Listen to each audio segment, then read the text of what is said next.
श्री राधे मेरी स्वामिनी, मैं राधे जू को दास। जन्म जन्म मोह दीजियो, श्री वृंदावन को बास। लाख बार हरि हरि कहें, एक बार हरिदास। अति प्रसन्न श्री लाडली, सदा विपिन को बास। मेरो मन माणिक गिरवी धर्यो, श्री मनमोहन के पास। प्रेम ब्याज इतनो बढ़्यो, कि ना छूटन की आस।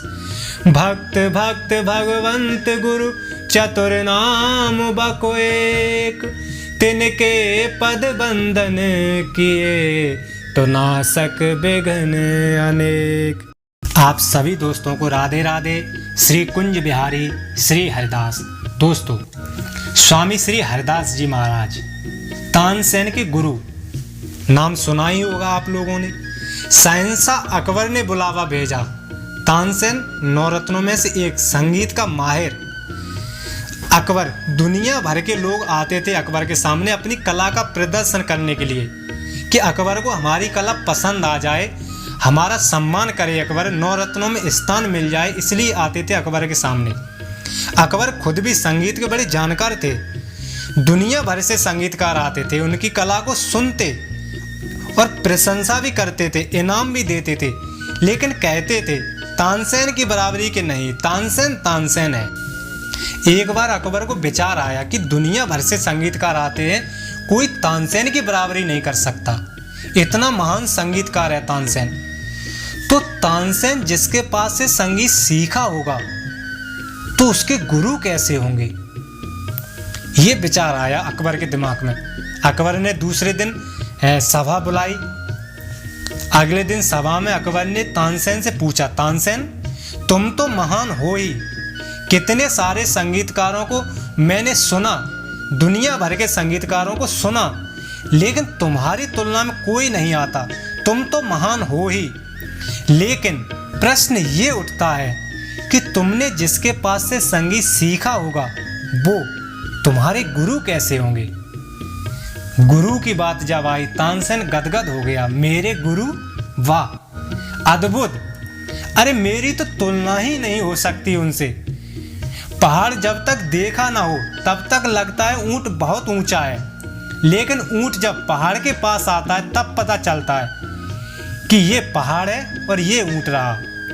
गुरुदेव से यदि बात करने चले तो मेरे गुरुदेव तो पहाड़ हैं, मैं तो उनके सामने ऊंट हूं। अच्छा, स्वयं तानसेन ने जब इतनी प्रशंसा की तो अकबर की जिज्ञासा और बढ़ गई और कहा, ऐसा है तो अब हम उनका संगीत सुनेंगे, तुम्हारे गुरु का। तानसेन ने कहा, बादशाह ये संभव नहीं। अकबर ने कहा, क्यों, जिंदा तो हैं?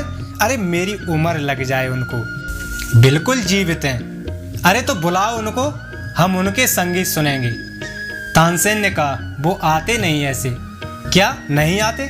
अरे उनको इनाम देंगे, उनकी जो भी डिमांड होगी पूरी करेंगे।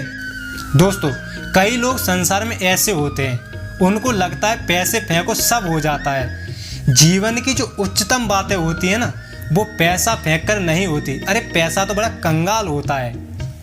बुलाओ उनको। तानसेन ने कहा, संभव नहीं, वो नहीं आते ऐसे। अकबर कहता है, हम बुलाते नहीं आते। तानसेन कहता है, नहीं आएंगे। अकबर ने कहा, लेकिन हमें उनका संगीत सुनना है।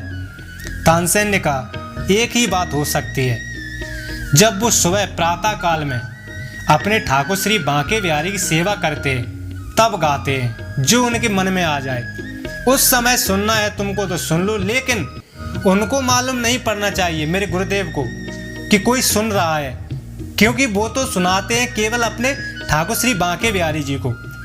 अकबर कहता है, चलेंगे, हम सुनेंगे। तानसेन के गुरु स्वामी श्री हरिदास जी महाराज। आज भी भारत में स्वामी श्री हरिदास जी महाराज के ऊपर कितने संगीत के अवार्ड हैं। संगीत का जो उच्चतम अवार्ड है वो हरिदास अवार्ड कहा जाता है। संगीतकारों का सम्मेलन भी होता है तो वो हरिदास सम्मेलन कहा जाता है। इतनी ऊंची हस्ती स्वामी श्री हरिदास जी महाराज। लास्ट दिसंबर का महीना था, सर्दियों का मौसम। वृंदावन के पास निधिवन राज में एक छोटी सी कुटिया बनाकर वहां रहते थे स्वामी श्री हरिदास जी महाराज। उस समय सुबह के 3 या 3:30 का समय था। यमुना जी में स्नान करके 3:30 बजे 4 बजे उनकी सेवा शुरू होती थी और उस समय तानपुरा लेकर के ठाकुर जी के सम्मुख बैठकर भजन गाते थे, वही उनकी सेवा। उसी समय तानसेन और अकबर पहुंच गए। कुटिया के बाहर चुपके से खड़े रहे, संगीत सुनते रहे और उस दिन स्वामी जी कोई करुण, कोई बड़ा मधुर गीत गा रहे थे, कोई ऐसा राग। 2 घंटे तक ये साधना चली, दोनों के आंखों से आंसू बहते रहे। 1.5-2 घंटे तक यह साधना चली। स्वामी श्री हरिदास जी महाराज ने तानपुरा बाजू में रखा। तानसेन ने अकबर को इशारा किया, चलो अब निकल पड़े। अकबर की हैसियत के शहंशाह ने ऐसे छुपकर संगीत सुनाओ, दुनिया में ऐसी कोई दूसरी घटना नहीं। रास्ते में जाते समय तानसेन ने इशारा किया अकबर को, बिल्कुल सूखे पत्तों की भी आवाज नहीं होनी चाहिए। शांति से चले गए और एक प्रोटोकॉल के हिसाब से तानसेन अकबर को महल तक छोड़ने गया। महल की सीढ़ियां चढ़ते समय अकबर ने मुड़कर तानसेन से पूछा, तानसेन तुम ऐसा क्यों नहीं गाते? तानसेन ने कहा, जहाँपना मैं ऐसा गा भी नहीं सकता। अकबर ने कहा, क्यों?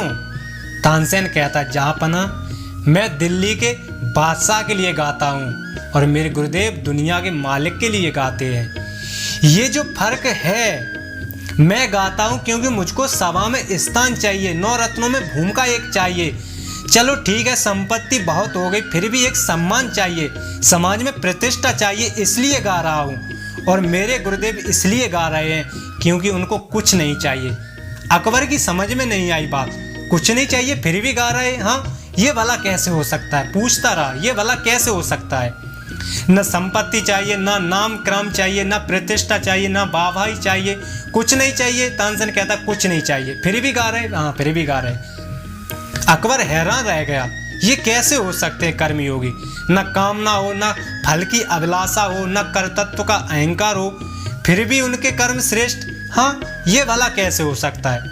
न अकबर समझ पाया था दोस्तों, न हम लोग समझ पाते हैं, क्योंकि अकबर भी गिनती से चलता था और हम भी बड़े हिसाब से चलते हैं। और भक्ति के रास्ते में आनंद की अनुभूति के लिए ये हिसाब की डायरी को बाजू में रख देना पड़ता है।